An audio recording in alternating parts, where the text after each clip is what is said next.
जैनेन्द्र जी का नाम प्रेमचंद परंपरा के प्रमुख साहित्यकारों में एक प्रसिद्ध नाम है। सन 1921 ईस्वी में पढ़ाई छोड़कर गांधीवादी विचारधारा से प्रभावित होकर असहयोग आंदोलन से ये जुड़ गए थे। इनकी प्रथम कहानी खेल है, जो कि विशाल भारत पत्रिका में प्रकाशित हुई थी। 1929 में इनका पहला उपन्यास प्रकाशित हुआ था, जिसका नाम है परख, और जिसके लिए उन्हें हिंदुस्तान अकादमी पुरस्कार भी मिला है। जैनेन्द्र ने अपनी रचनाओं में पात्रों के चरित्र चित्रण में सूक्ष्म मनोवैज्ञानिक दृष्टि का परिचय दिया है। जैनेन्द्र कुमार की भाषा सहज है, पर जहां विचारों की अभिव्यक्ति का मामला आता है, उनकी भाषा गंभीर हो जाती है। इनकी भाषा में अरबी, फारसी, उर्दू तथा अंग्रेजी भाषा के शब्दों का भी प्रयोग किया गया है। अब इनकी कुछ प्रसिद्ध रचनाओं के बारे में भी जान लेते हैं, जो कि है फांसी, जय संधि, वातायन, एक रात, दो चिड़िया, सुनीता, त्यागपत्र, कल्याणी और सुखदा आदि। इनकी बहुत सारी रचनाएं हैं जो कि बहुत प्रसिद्ध रही हैं। अपना अपना भाग्य जैनेन्द्र कुमार जी द्वारा लिखित एक प्रसिद्ध कहानी है, जिसमें उन्होंने बड़े ही मार्मिक ढंग से एक गरीब बच्चे का चित्रण किया है। कहानी जो है वो नैनीताल की भयंकर सर्दी से प्रारंभ होती है, जहां पर 10 से 12 साल का बच्चा भूख और ठंड से मर जाता है। इस रचना के माध्यम से लेखक ने बड़े ही व्यंग्यपूर्ण ढंग से यह बताया है कि समाज में अमीर वर्ग गरीब और वंचितों की सहायता नहीं करते। अमीर लोग गरीबों की अनदेखी कर देते हैं, उनकी सहायता के लिए आगे नहीं आते और उनकी संवेदनाएं, भावनाएं सब मर जाती हैं।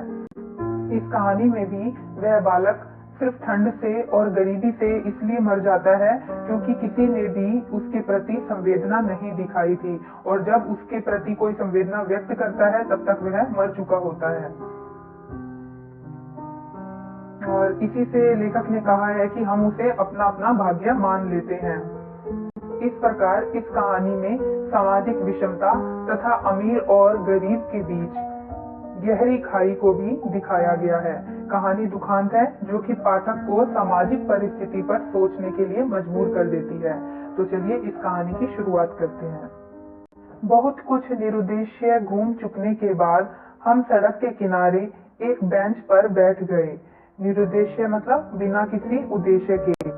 लेखक और उनके मित्र नैनीताल घूमने के लिए गए हुए थे, जहां पर ये टहल रहे थे, और वहां पर घूमने के बाद वो एक सड़क के किनारे बेंच पर बैठ गए। नैनीताल की संध्या धीरे धीरे उतर रही थी। रुई के रेशे से भाप से बादल हमारे सिरों को छू छू कर बेरोक टोक घूम रहे थे। हल्के प्रकाश और अंधियारी से रंग कर कभी वे नीले दिखते, कभी सफेद, और फिर देर में अरुण पड़ जाते, मतलब कि मैरून कलर के पड़ जाते थे। वे जैसे हमारे साथ खेलना चाह रहे थे। पीछे हमारे पोलो वाला मैदान था, सामने अंग्रेजों का एक प्रमोद गृह था, जहां सुहावना रसीला बाजा बज रहा था, और पार्श्व में था वही सुरम्य अनुपम नैनीताल। ताल में किश्तियां अपने सफेद पाल उड़ाती हुई एक दो अंग्रेज यात्रियों को लेकर इधर से उधर और उधर से इधर खेल रही थी। कहीं कुछ अंग्रेज एक एक देवी सामने प्रतिस्थापित कर अपनी सुई सी शक्ल की डोंगियों को मानो शर्त बांधकर सरपट दोहरा रहे थे। कहीं किनारे पर कुछ साहब अपनी बंसी डाले सधैर्य, एकाग्र, एकस्थ, एकनिष्ठ मछली चिंतन कर रहे थे। पीछे पोलो लॉन में, यहाँ पोलो लॉन होगा, पीछे पोलो लॉन में बच्चे किलकारियां मारते हुए हॉकी खेल रहे थे। शोर, मारपीट, गाली गलौज भी जैसे खेल का ही एक अंश था। इस तमाम खेल को उतने क्षणों का उद्देश्य बना वे बालक अपना सारा मन, सारी देह, समग्र बल और समूची विद्या लगाकर मानो खत्म कर देना चाहते थे। उन्हें आगे की चिंता न थी, बीते का ख्याल न था। वे शुद्ध तत्काल के प्राणी थे। वे शब्द की संपूर्ण सच्चाई के साथ जीवित थे। सड़क पर से नर नारियों का अविरल प्रवाह आ रहा था और जा रहा था। उसका ना ओर था न छोर। यह प्रवाह कहाँ जा रहा था और कहाँ से आ रहा था, कौन बता सकता है। सब उम्र के, सब तरह के लोग उसमें थे, मानो मनुष्यता के नमूनों का बाजार सजकर सामने इठलाता निकला चला जा रहा हो। अधिकार गर्व में तने अंग्रेज उसमें थे और चीथड़ों से सजे घोड़ों की बाग थामे वे पहाड़ी उसमें थे, जिन्होंने अपनी प्रतिष्ठा और सम्मान को कुचलकर शून्य बना लिया है और जो बड़ी तत्परता से दुम हिलाना सीख गए हैं। भागते, खेलते, हंसते, शरारते करते लाल लाल अंग्रेज बच्चे थे और पीली पीली आंखें फाड़े पिता की उंगली पकड़कर चलते हुए अपने हिंदुस्तानी नौनिहाल भी थे। अंग्रेज पिता थे जो अपने बच्चों के साथ भाग रहे थे, हंस रहे थे और खेल रहे थे। उधर भारतीय पितृदेव भी थे जो बुजुर्गी को अपने चारों तरफ लपेटे धन संपन्नता के लक्षणों का प्रदर्शन करते हुए चल रहे थे। अंग्रेज रमणियां थी जो धीरे धीरे नहीं चलती थी, तेज चलती थी। उन्हें न चलने में थकावट आती थी, न हंसने में मौत आती थी। कसरत के नाम पर घोड़े पर भी बैठ सकती थी और घोड़े के साथ ही साथ जरा जी होते ही किसी किसी हिंदुस्तानी पर कोड़े भी फटकार सकती थी। वे दो दो तीन तीन चार चार की टोलियों में निशंक निरापद इस प्रवाह में मानो अपने स्थान को जानती हुई सड़क पर चली जा रही थी।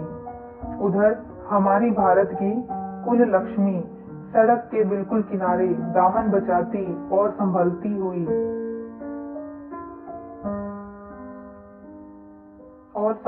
हुई साड़ी की कई तहों में सिमट सिमट कर लोक लाज, स्त्रीत्व और भारतीय गरिमा के आदर्श को अपने परिवेष्टनों में छिपाकर सहमी सहमी धरती में आंख गाड़े कदम कदम बढ़ रही थी। यहाँ पे लेखक ने अंग्रेज जो महिलाएं होती हैं और जो भारतीय महिलाएं होती हैं उनमें अंतर स्पष्ट किया है कि वो किस प्रकार की, अंग्रेज महिलाओं का व्यवहार आचरण किस प्रकार का होता है और जो भारतीय महिलाएं होती हैं, नारियां होती हैं, उनका आचरण किस प्रकार का होता है।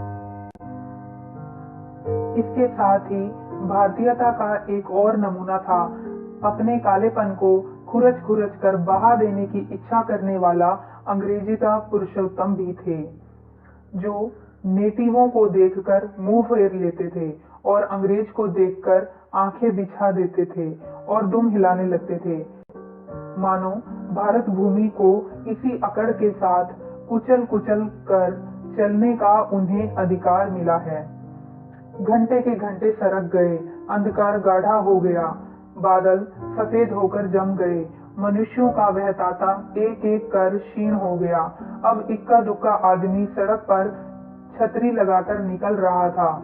हम वहीं के वहीं बैठे थे। सर्दी सी मालूम हुई, हमारे ओवरकोट भीग गए थे।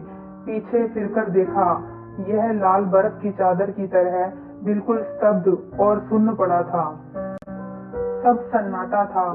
तल्ली लाल की बिजली की रोशनियां दीप मल्लिका सी जगमगा रही थी। वह जगमगाहट 2 मील तक फैले हुए प्रकृति के जल दर्पण पर प्रतिबिंबित हो रही थी और दर्पण का कांपता हुआ, लहरें लेता हुआ वह जल प्रतिबिंबों को 100 गुना, 1000 गुना करके उनके प्रकाश को मानो एकत्र और पंजीभूत करके व्याप्त कर रहा था। पहाड़ों के सिर पर की रोशनियां तारों सी जान पड़ती थी। हमारे देखते ही देखते एक घने पर्दे ने आकर इन सबको ढक दिया। रोशनियां मानो मर गईं, जगमगाहट लुप्त हो गई।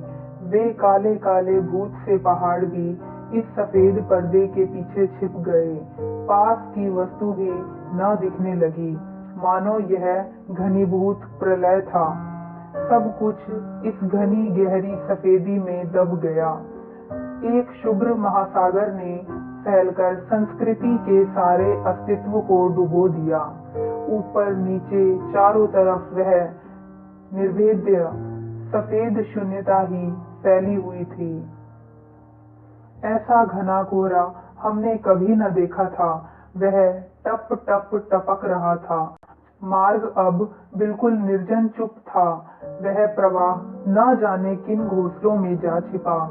उस वृहदाकार शुभ्र शून्य में कहीं से 11 बार टन टन हो उठा, जैसे कहीं दूर कब्र में से आवाज आ रही हो।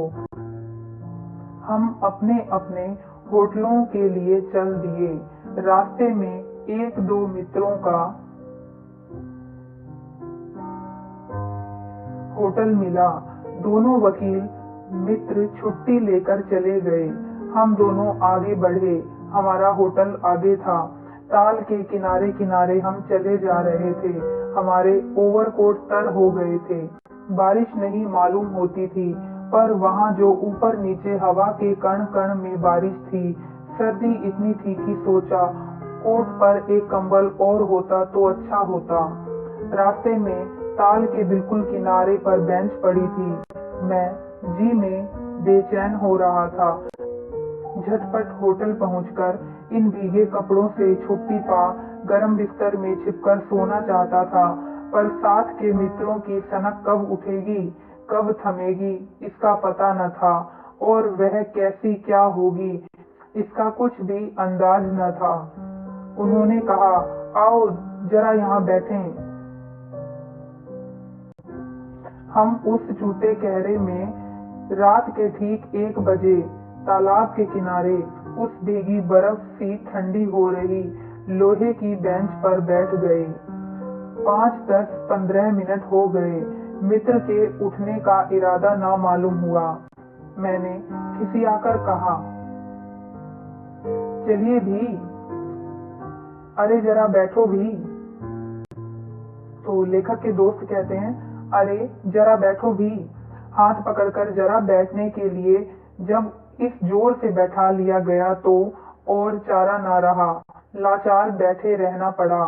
सनक से छुटकारा पाना आसान न था, और यह जरा बैठना जरा ना था, बहुत था। मतलब कि लेखक जो है वो बैठ तो गए थे, लेकिन उन्हें पता था कि जो ये थोड़ा सा कह रहे हैं कि थोड़ी देर के लिए बैठना है, वो बहुत देर तक चलने वाला है। मतलब उन्हें बहुत देर तक बैठना पड़ेगा। चुपचाप बैठे तंग हो रहा था, कुढ़ रहा था कि मित्र अचानक बोले, देखो वह क्या है। मैंने देखा, कोहरे की सफेदी में कुछ ही हाथ दूर से एक काली सी सूरत हमारी तरफ बढ़ी आ रही थी। मैंने कहा, होगा कोई। 3 गज की दूरी से दिख पड़ा। वह लड़का सिर के बड़े बड़े बालों को खुजलाता चला आ रहा था। नंगे पैर हैं, नंगा सिर, एक मैली सी कमीज लटकाए है। पैर उसके न जाने कहाँ पड़ रहे हैं, और वह न जाने कहाँ जा रहा है, कहाँ जाना चाहता है।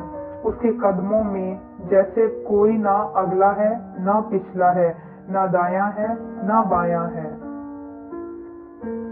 पास ही चुंगी की लालटेन के छोटे से प्रकाश वृत्त में देखा, कोई 10 बरस का होगा, गोरे रंग का, पर मैल से काला पड़ गया है।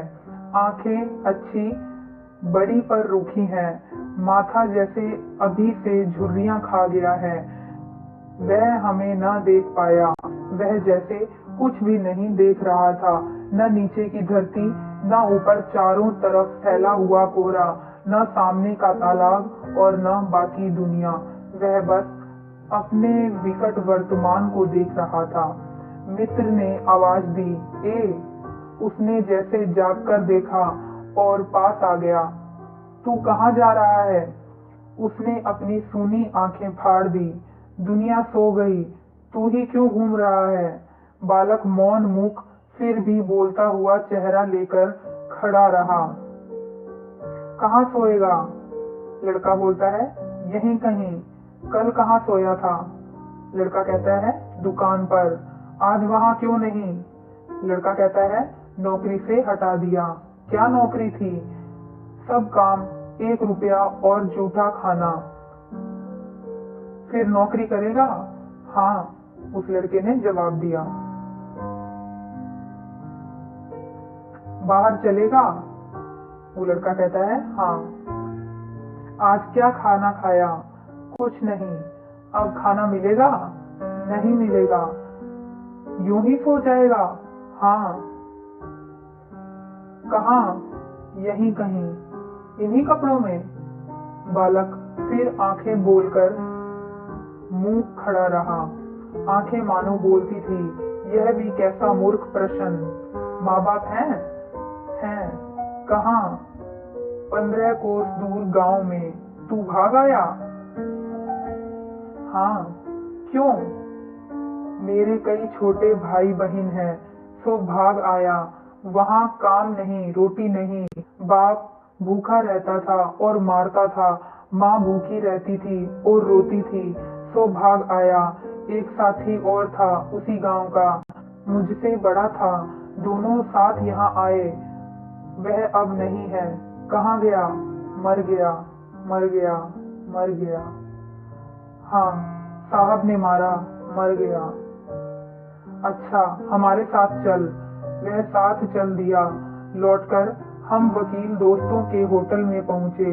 वकील साहब, वकील लोग होटल के ऊपर के कमरे से उतरकर आए। कश्मीरी दोशाला लपेटे थे, मोजे चढ़े, पैरों में चप्पल थी, स्वर में हल्की सी झुंझुलाहट थी, कुछ लापरवाही थी। आहा, फिर आप कहिए। आपको नौकर की जरूरत थी ना? देखिए, यह लड़का है। कहाँ से ले आए? इसे आप जानते हैं? जानता हूँ, यह बेईमान नहीं हो सकता। अजी, ये पहाड़ी बड़े शैतान होते हैं। बच्चे बच्चे में गुल छिपे रहते हैं। आप भी क्या अजीब हैं, उठा लाए कहीं से। लो जी, यह नौकर लो। मानिए तो यह लड़का अच्छा निकलेगा। आप भी जी बस खूब हैं। ऐसे गहरे को नौकर बना लिए जाए, अगले दिन वह ना जाने क्या क्या लेकर चंपत हो जाए। आप मानते ही नहीं, मैं क्या करूं? माने क्या खाक? आप भी जी अच्छा मजाक करते हैं। अच्छा, अब हम सोने जाते हैं। और वे 4 रुपए रोज के किराए वाले कमरे में सजी मसहरी पर सोने झटपट चले गए। वकील साहब के चले जाने पर होटल के बाहर आकर मित्र ने अपनी जेब में हाथ डालकर कुछ टटोला, पर झट कुछ निराश भाव से हाथ बाहर की ओर कर मेरी ओर देखने लगे। इसे खाने के लिए कुछ देना चाहता था। अंग्रेजी में मित्र ने कहा, मगर 10-10 के नोट हैं। नोट ही शायद मेरे पास हैं, देखूं। सचमुच मेरे पॉकेट में भी नोट ही थे। हम फिर अंग्रेजी में बोलने लगे। लड़के के दांत बीच बीच में कटकटा उठते थे, कड़ाके की सर्दी थी। मित्र ने पूछा, तब? मैंने कहा, 10 का नोट ही दे दो। सकपकाकर मित्र मेरा मुंह देखने लगे। अरे यार, बजट बिगड़ जाएगा। हृदय में जितनी दया है, पास में उतने पैसे तो नहीं हैं। तो जाने दो, यह दया ही इस जमाने में बहुत है। मैंने कहा। मित्र चुप रहे, जैसे कुछ सोचते रहे। फिर लड़के से बोले, अब आज तो कुछ नहीं हो सकता, कल मिलना। वह होटल डी पब जानता है, वहीं कल 10 बजे मिलेगा। हाँ, कुछ काम देंगे हुजूर? हाँ हाँ, ढूंढ दूंगा। तो जाऊं? हाँ। ठंडी सांस खींचकर मित्र ने कहा, कहाँ सोएगा? यहीं कहीं बेंच पर, पेड़ के नीचे, किसी दुकान की भट्टी में। बालक फिर उसी प्रेत गति से एक ओर बढ़ा और कुहरे में मिल गया। हम भी होटल की ओर बढ़े। हवा तीखी थी, हमारे कोटों को पार कर बदन में तीर सी लगती थी। सिकुड़ते हुए मित्र ने कहा, भयानक शीत है। उसके पास बहुत कम कपड़े। यह संसार है यार। मैंने स्वार्थ की फिलॉसफी सुनाई। चलो, पहले बिस्तर में गर्म हो लो, फिर किसी और की चिंता करना। उदास होकर मित्र ने कहा, स्वार्थ, जो कहो, लाचारी कहो, निष्ठुरता कहो या बेहयाई। दूसरे दिन नैनीताल। स्वर्ग के किसी काले गुलाम पशु के दुलारे का वह बेटा, वह बालक निश्चित समय पर हमारे होटल डी पब में नहीं आया। हम अपनी नैनीताल की सैर खुशी खुशी खत्म कर चलने को हुए। उस लड़के की आस लगाते बैठे रहने की जरूरत हमने ना समझी। मोटर में सवार होते ही थे कि यह समाचार मिला कि पिछली रात एक पहाड़ी बालक सड़क के किनारे पेड़ के नीचे ठिठुरकर मर गया। मरने के लिए उसे वही जगह, वही 10 बरस की उम्र और वही काले चीथड़ों की कमीज मिली। आदमियों की दुनिया ने बस यही उपहार उसके पास छोड़ा था। पर बताने वालों ने बताया कि गरीब के मुंह पर, छाती, मुट्ठी और पैर पर बर्फ की हल्की सी चादर चिपक गई थी, मानो दुनिया की बेहयाई को ढकने के लिए प्रकृति ने शव के लिए सफेद और ठंडे कफन का प्रबंध कर दिया था। सब सुना और सोचा, अपना अपना भाग्य। तो इस प्रकार यह कहानी सामाजिक विषमता को बहुत ही मार्मिक ढंग से दर्शाती है। लेखक और उनका दोस्त लड़के पर दया तो करते हैं, परंतु उसकी उतनी मदद नहीं कर पाते हैं। कोई भी उस बालक की दशा उस ठंड में क्या होगी यह नहीं सोच पाता है। इस कहानी में पात्रों के नाम नहीं दिए गए हैं, परंतु कहानी लेखक और उनके दोस्त और उस बालक के इर्द गिर्द ही घूमती है। इस प्रकार यह कहानी एक गरीब लड़के के ऊपर ही केंद्रित है, जो अभाव के कारण उपेक्षित जीवन जीने के लिए मजबूर है। सहायता न मिलने पर अपनी जान गंवा देता है। इस कहानी में लेखक जैनेंद्र ने अमीरों के द्वारा गरीबों और उपेक्षित और निर्दयी व्यवहार को दर्शाया है। समाज के सभी अमीर वर्ग के लोग सिर्फ बड़ी बड़ी बातें करते हैं, लेकिन किसी उपेक्षित वर्ग की सहायता नहीं करते। गरीबों के भाग्य को दोषी ठहराकर तथा उन्हें अपने भाग्य के सहारे छोड़कर वे अपने कर्तव्य को पूरा मान लेते हैं और अपने सामाजिक जिम्मेदारी से दूर भागते हैं। अमीर वर्ग के मन में गरीब वर्ग के लिए कोई भी सहानुभूति नहीं है और इस प्रकार इस कहानी का दर्दनाक अंत होता है। वह गरीब बच्चा अपनी सरलता, स्पष्टवादिता, परिश्रमी व्यक्तित्व के कारण पाठकों के हृदय पर अपनी गहरी छाप छोड़ता है। तो इसी के साथ इस कहानी का यही अंत करते हैं।